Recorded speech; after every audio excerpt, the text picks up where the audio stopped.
Hello what's up guys, welcome to my YouTube channel. आप सभी का स्वागत है। जय श्री राम अंकल, जय श्री राम आप सभी को। सबसे पहले आज की डेट है, क्या पता क्या डेट है, जो भी हो ब्लॉग को स्टार्ट करते। ब्लॉग नहीं है ये, सबसे पहले मैं आपको बता दूं, ये डिटेल इंफॉर्मेशन वीडियो होने वाली है, जिसमें मैं आपको एक बहुत अमेजिंग ट्रिप के बारे में समझाने वाला हूँ, जो कि हमने करी थी मेरी फैमिली ने और मैंने। ठीक है, तो पूरी वीडियो को देखना ज़रूर, बहुत ज़्यादा इन्फॉर्मेशन आपको इसमें मिलने वाली है। ठीक है, क्या खर्चा रहने वाला है, हम कैसे गए और कैसे आपको ये ट्रिप करना है। तो चलिए शुरू करते बिना देरी के।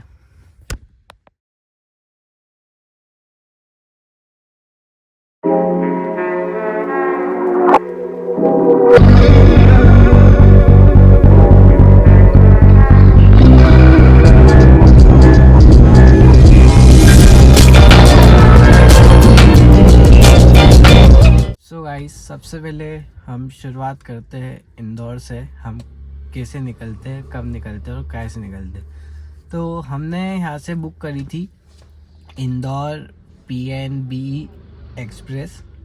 वो PNB का फुल फॉर्म नहीं पता है मेरे को। ठीक है, वो थी 4 बजे की, और ये जो भी खर्चा था वो मैं आपको लास्ट में बताऊंगा। ठीक है, यहाँ से हम निकले थे 4 बजे। सबसे पहले हम यहाँ से गए थे अयोध्या। हम सुबह पहुँच गए थे अयोध्या कांट।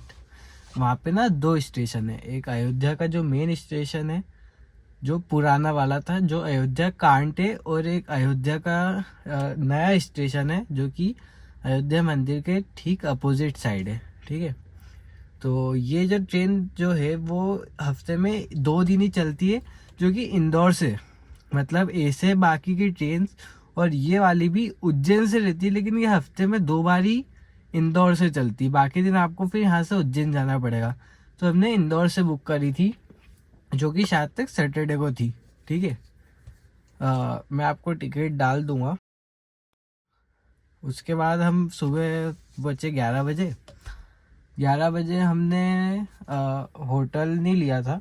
एक्चुअली हमको ना, हमारा ऐसा प्लान बना था कि हमको अगले दिन वाराणसी के लिए निकलना था, लेकिन हमने सोचा कि एक दिन क्यों वेस्ट करना है, क्योंकि अयोध्या में मंदिर के अलावा और कुछ हमको घूमने जैसा लगा नहीं। तो हमने सोचा उसी रात हम निकल चलते। तो हम वहाँ से निकल गए थे उसी रात में। तो हमने एक छोटा सा रूम ले लिया था, 2 आंटियाँ रहती थी उस घर में, तो उनने वही हमको रूम दे दिया था 500 रुपये का। ठीक है, उसमें ज़्यादा कुछ नहीं था, एक कूलर था छोटा था, और बस, और 2 पलंग थे, वो भी वो लोहे वाले। तो हम दिन में तो हमने आराम करा, क्योंकि वहाँ पे इतनी ज़्यादा गर्मी थी ना कि दिन में आप बाहर निकल ही नहीं सकते। मतलब दिन वहाँ पे 46 डिग्री टेम्परेचर था। ठीक है, तो हमने शाम को वहाँ पे दर्शन करे अयोध्या में। उसके बाद हम हमने दर्शन करने से पहले दिन में वाराणसी की बस बुक कर ली। बस बुक करने के बाद हमको हमने दर्शन करके अयोध्या में एक, हम जो ऑटो वाले हमको भैया वहाँ ले गए थे स्टेशन पे, तो हमको उनने एक जगह खाना खिलवाया था। वो बहुत ज़्यादा पूरा घर का खाना था और बहुत ज़्यादा टेस्टी था। तो हमने वहाँ पे खाना खाया, वहाँ पे थाली सिस्टम चलता था। तो फिर वहाँ से हम बस स्टेशन गए।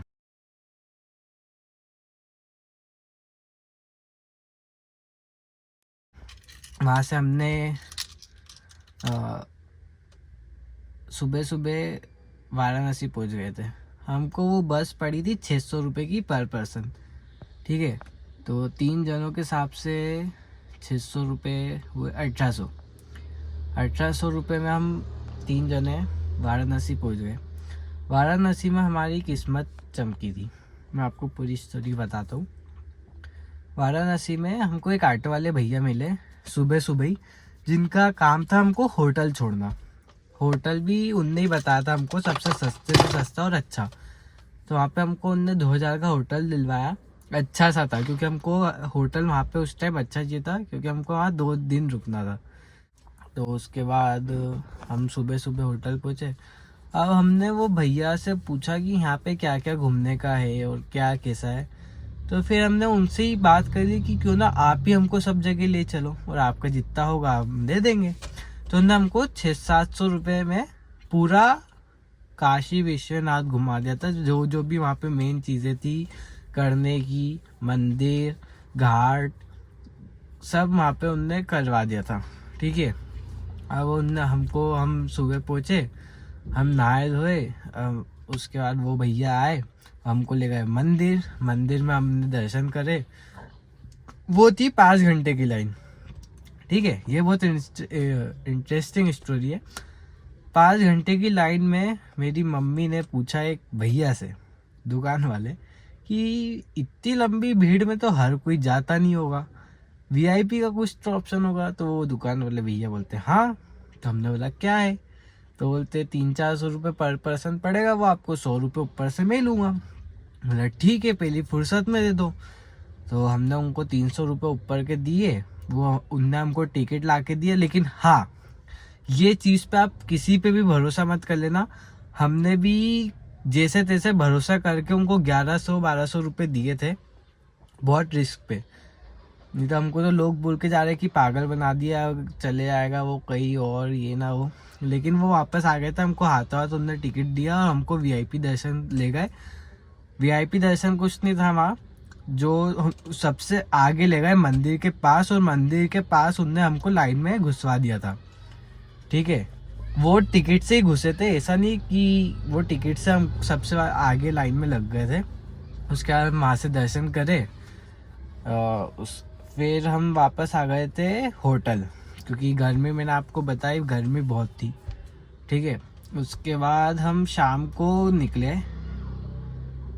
शाम को हम गए गंगा आरती में, उसकी क्लिप मैं आपको डाल दूंगा अभी।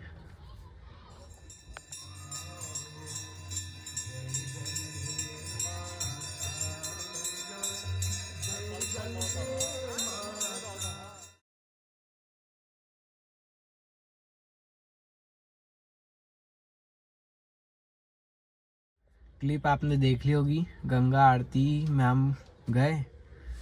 अब वहाँ पे भी मैं आपको बता देता हूँ, ये चीज़ आप बहुत ज़्यादा ध्यान से सुनना। मैंने आपको शुरू में इसलिए बोला कि हमने जो दिमाग लगा के पूरा एक्सप्लोर करा ना, वो हर कोई नहीं लगा पाता। तो हमने वहाँ पे लिए 1000 का टिकट। उसमें हम 3 जने थे, तो वो कितने भी पर्सन हो, मतलब शायद तक वो 3 जनों का ही था। 1003 पर पर्सन। तो हमने सोचा बार बार तो आना होता नहीं, तो क्यों ना वीआईपी टिकट ले ही ले। तो हमने 1000 ऊपर दे के वीआईपी टिकट लिया, और गंगा आरती जहाँ होती है उसके जस्ट पीछे हम बैठे, और पीछे लपक के भीड़, लपक के कम से कम 1000-2000 लोग थे। तो वो हमारा डिसीजन बहुत ज़्यादा बेस्ट था। 1000 रुपये बचाने के चक्कर में दोस्तों मत भूल करना, इतना ज़्यादा गंदा फंसोगे, इतनी ज़्यादा भीड़ रहती, इतनी ज़्यादा धक्का मुक्की होती कि क्या बताऊँ। और नज़ारा तो आप देख ही लोगे अभी क्लिप्स में। ठीक है, उसके बाद हम गंगा आरती हुई, थोड़ी बहुत शॉपिंग हुई, करी हमने। उसके बाद होटल में चल के सो गए। अगले दिन हमने आसपास थोड़ी जगह घूमी। फिर अगले दिन थोड़ा बहुत घूमा, उसके बाद हमने होटल में ही पूरा दिन गुजारा।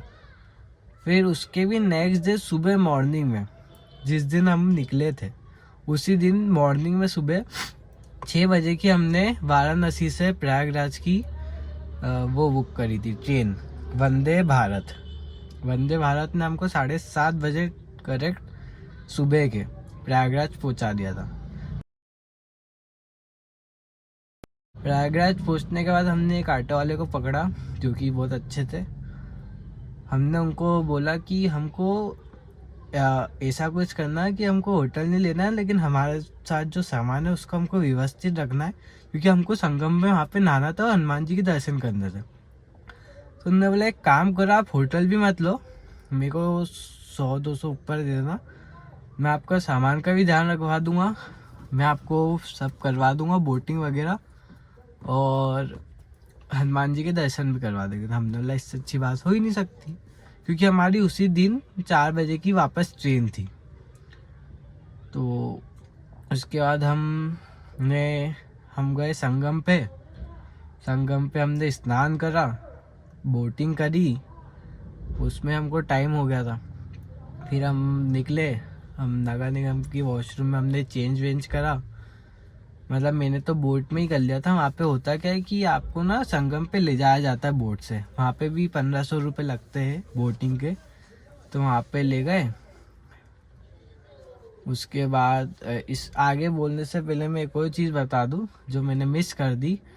हमने काशी विश्वनाथ में बोटिंग भी करी थी, जिसमें ज़्यादा कुछ नहीं, हमको सारे घाट घुमाए थे, और बस इतना ही था। उसकी भी क्लिप मैं आपको डाल दूँगा।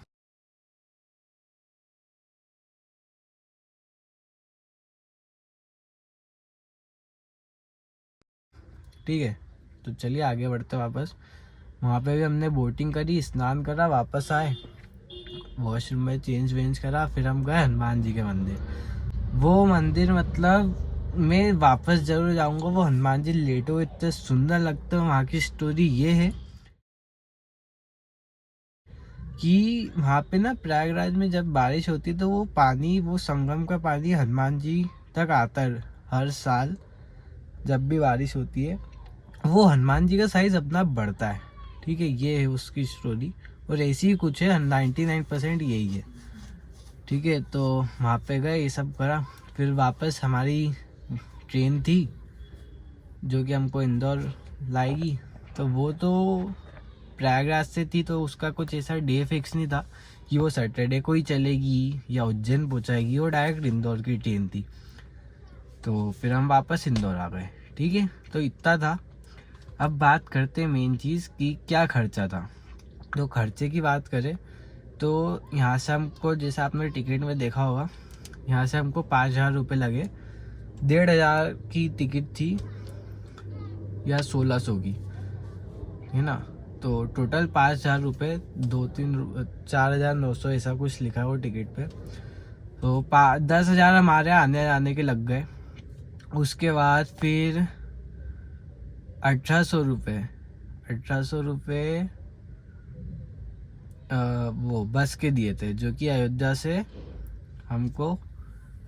सॉरी गाइस, थोड़ी डिस्टर्बेंस था यहाँ पे, वो बच्चे छूटे थे स्कूल से। तो कहा था मैं तो वो बस हमको जो अयोध्या से वाराणसी ले गई थी, उसके 1800 रुपये। तो ये हो गए अपने राउंड फिगर में 12,000 रुपये। फिर जो हमने दोनों जगह बोटिंग करी, उसके 1500 मिला के 3000। तो ये हो गए 12 + 3 15,000 ये। फिर और क्या खर्चा मैंने आपको बताया, जो खाना, हाँ, होटल हमको पड़ा 500, वो 2000 2000 4000, 4500, यानी 5000 का होटल राउंड फिगर में, है ना। तो और इसमें अगर आपको कम करे तो अपन पूरा टोटल ये खर्चा हुआ अभी तक हुआ 19,000 का। फिर ऊपर के जो 2-3 हजार रुपये खाने के लगे, तो वो मिला के 20-21 हजार रुपये। और बाकी जो शॉपिंग, तो कुल मिला के 24,000 रुपये। और बाकी फिर आपके हिसाब से तो 24,000 रुपये में हम 3 जने ऑफ सीजन में ये सब करिए है। 3 जने, 3 लोग, 3 जगह। अगर आप पैकेजेस में भी जाएंगे ना, तो आपको 2 ही जगह घुमाएंगे, अयोध्या और वाराणसी। हमने प्रयागराज भी कवर करा, क्योंकि प्रयागराज मेन जगह, ऐसा नहीं है कि वो हलवा है। वो बहुत प्रसिद्ध हनुमान जी का मंदिर है, और वो जो संगम है उसकी भी आपको स्टोरी पता ही है ना। तो हमने 3 जगह कवर करी, और हम गए थे ट्रेन से। तो एक और चीज़ मैं आपको बोलना चाहूँगा कि अगर आप इस सीज़न में जाते हो, आपको होटल ही 3-4 हज़ार से कम में नहीं मिलेंगे। बोटिंग का खर्चा आपको डबल। हम गए थे भयंकर गर्मी में, भयंकर। ठीक है, वो था ऑफ सीजन, तो हमको सब चीज़ें और ज़्यादा भीड़ भाड़ भी नहीं थी। इस टाइम अगर आप जाते हो ना, लपक के भयंकर भीड़ मिलेगी, भयंकर। और रेट तो आपको डबल, मतलब मैं आपको 25 का राउंड फिगर बता रहा हूँ ना, वहीं आपके लगने वाले 10-15 हज़ार ऊपर ही, ठीक है। और बाकी अपने ऊपर है, क्योंकि वो अगर इसमें से होटल भी हम सस्ता लेते तो करीबन 20 हज़ार में आपका काम हो जाता है ना। तो वो तो अपने ऊपर है कि खर्चा कैसे बचाना है, कैसे करना है। लेकिन मैं आपको एस्टिमेट बता रहा हूँ कि आराम से जाके आराम से आ सकते हो आप 20-22 हज़ार में, ठीक है। और इससे ज़्यादा कम में आप एक्सपेक्ट भी नहीं कर सकते, क्योंकि मैं बता रहा हूँ आना जाना ही अपना 10 हज़ार का पड़ा है। स्लीपर में जाओ वो बात अलग है, तो 600 रुपये पर पर्सन, बट गर्मी थी ना, तो बस यही था। और कुछ मिस कर रहा हूँ क्या मैं? नहीं, बस इतना ही था। और जो मैंने आपको बातें बताई है वो ध्यान में रखना, जहाँ भी आपको टिकट लेना है वहाँ पे आप ले लेना, कंजूसी मत करना। काशी विश्वनाथ भी आप VIP से ही जाना, नहीं तो आप फंस जाओगे। और एक और चीज़ मेन, अगर आप 7-8 जने जा रहे हो ना, तो अगर आपकी खुद की गाड़ी है एक बड़ी, तो आप जाना कार से। तो उसमें आपको मैं एक और फ़ायदा बताता हूँ, वहाँ से अयोध्या से नेपाल पास में, ठीक है। तो थोड़ा सा खर्चा और करके आप नेपाल भी जा सकते हो। दूसरा ये कि आपको पूरी स्टोरी उल्टी घुमानी पड़ेगी, यहाँ से रास्ते से आपको जो भी पड़ेगा वो तो ठीक है। सबसे पहले आपको जाना पड़ेगा प्रयागराज, प्रयागराज से अयोध्या, सॉरी काशी विश्वनाथ, और काशी से आपको अयोध्या। अयोध्या से नेपाल की बॉर्डर 150 किलोमीटर है, तो आप वहाँ से नेपाल जा सकते हो। और बाकी आप देख लेना मैप पे, जहाँ तक मेरे को लगता है यही है, क्योंकि इससे अगर नेपाल काठमांडू देखा जाए तो अयोध्या से 450 किलोमीटर है, तो शायद तक वो इस साइड है। तो आप बाकी मैप पे देख लेना, लेकिन मैं इसे इतना बोल रहा हूँ कि अगर आप 7-8 जने जाओगे ना ट्रेन से AC क्लास में, तो कोई मतलब का नहीं है। और खुद की गाड़ी से जाओगे ना तो एक नंबर मज़ा है। रास्ते की तो कवर चीज़ें हो ही रही है, दूसरा आप अलग कंट्री में भी होके आ सकते हो, जो कि ज़्यादा पास में ही है, ज़्यादा दूर नहीं है। तो हम तो देखो हम 3 जने ही थे और हमको नेपाल जाना नहीं था उस टाइम, ठीक है। तो हम तो ट्रेन से ही चले गए थे। लेकिन मैं आपको ये रिकमेंडेड कर रहा हूँ कि अगर आप जाओगे ना तो ऐसे ही जाना, कार से, तो बहुत अच्छा काम हो जाएगा। और नेपाल जाना आज के टाइम पे इतनी बड़ी बात भी नहीं है, ठीक है गाइस। तो इतना ही था ये व्लॉग में। अगर आपको इन्फॉर्मेशन पसंद आई हो तो आपके सभी दोस्तों और फैमिली वालों को शेयर करना, जो भी जाने का प्लान कर रहे हैं। और आप जो भी अगर आपको डाउट हो कमेंट में पूछ लेना। वीडियो पसंद आई हो तो शेयर करना, लाइक करना, सब्सक्राइब करना मत भूलिएगा। चलिए चलते हैं, अगले व्लॉग में मिलते हैं।